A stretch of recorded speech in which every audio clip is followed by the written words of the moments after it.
mom home for the last time. Unbelievable. Got her home. She looked great, comfortable, relaxed. She had been on pain medications every 3 hours in the hospital. But once at home, nothing.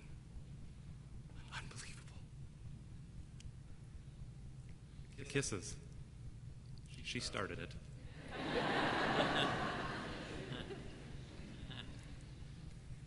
Let me just say, it was the most wonderful, compassionate kisses we've ever shared. It was better than kissing her for the first time. Real, they were tender, and let me tell you, from the bottom of my heart, it was her. Hospice said that doesn't happen. My girl reached out one more time. Absolutely unbelievable.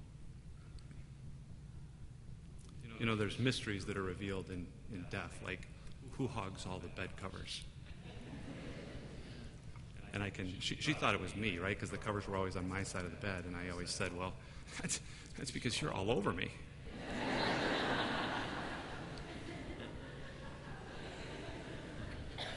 Sorry, Angie. It's funny how a few nights alone in my own bed solved that mystery. Covers in the morning right where they're supposed to be. The suddenness, the shock, the deep, deep, tidal waves of grief have been absolutely, unspeakably unbelievable. The kindness of this community has been unbelievable. St. Odelia has been a cornerstone, a central place for our family, for her, for many years. The school, the teachers, Mr. Pajak, Ms. Marstoon, Ms. Fackler, and my old friend Bob Gross, who's been so compassionate, so understanding from the start. Bob, you're unbelievable. We'd be here till 9:30 if I tried to thank all of the friends, but let me try a couple. We had about 9 months worth of food delivered to our front door last year, and it started up again recently. Unbelievable.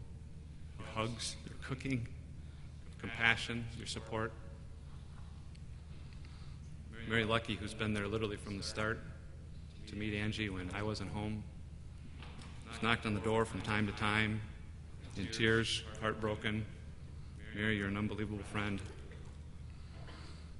Judy Sherman, who quietly has supported Angie in the most silent ways. Judy, you got a heart of gold, and so does one of your best buddies, Peg Palin. You've been there every step, Peg. You're unbelievable.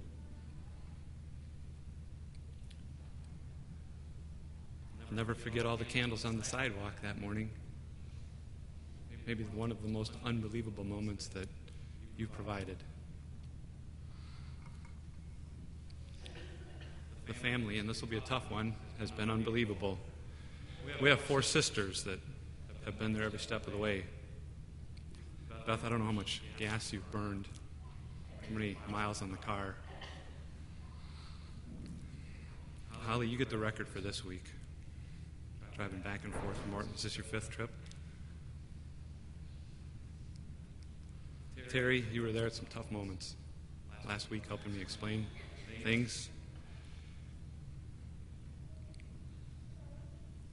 Leonard, I don't even know what to say. My folks, late night calls, help paying the bills, your love, your understanding, while you're battling the same deep grief that I have been. You've been amazing. Larry, the second hardest thing of this has been watching you grieve, second only to your wife. Norma, you and I have traveled this together. She is definitely your daughter. You're unbelievable.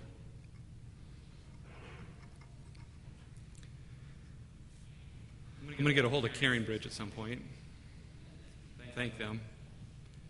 The wisdom and the encouragement, the intimacy that we have shared in a very appropriate online function.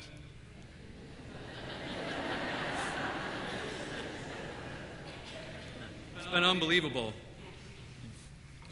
The most unbelievable is that my wife and the mother of those 4 children is gone.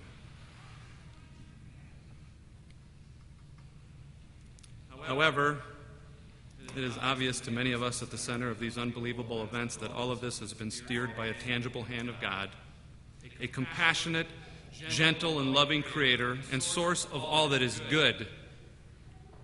At one point on Thursday night, when Angie was still in the hospital, my dad and I started to list and count the number of occurrences of things that had and had not happened, where at first we didn't understand or it seemed meaningless, only to become very meaningful as this master plan has played out.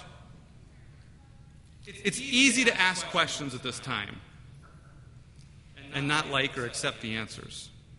It's more important, in my humble opinion, to seek understanding and rely on what we know for sure. It takes faith, trust, and belief that things really do happen for a reason. Folks, it's up to us to choose faith, hope, and belief at a moment like this. We have to choose it.